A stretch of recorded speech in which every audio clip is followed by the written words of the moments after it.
వరదల సందర్భంలో ప్రధానంగా చూసుకోవాల్సినటువంటిది ట్రాఫిక్ జాములు లేకుండా చూసుకోవాలి.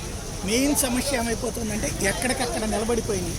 అదే సందర్భంలో ఎక్కడికి వెళ్ళాలో తెలియనటువంటి పరిస్థితి వచ్చినటువంటి వాళ్ళది. ఇప్పుడు ఈ లోపల ఉన్నటువంటి కాలనీలో ఉన్నటువంటి పిల్లోళ్ళు పై ఫ్లోర్లోకి వెళ్తున్నారు, లేదా ఇక్కడి నుంచి కాకపోతే ఎక్కడికి వెళ్ళాలి అన్నది తెలియదు.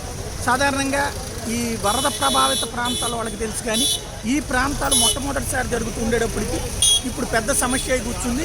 ఎక్కడికి వెళ్ళాలి అన్నది తెలియకపోవడం. రెండవది ఏంటంటే వాళ్ళకి ఆహారం లేదు, మంచినీళ్ళు లేవు.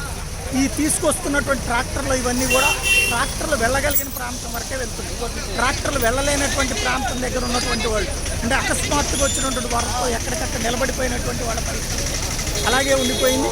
దీనికి సంబంధించినటువంటి పరిష్కారం ప్రభుత్వం పెద్ద ఎత్తున బోట్లు ఏర్పాటు చేయాల్సి ఉంది.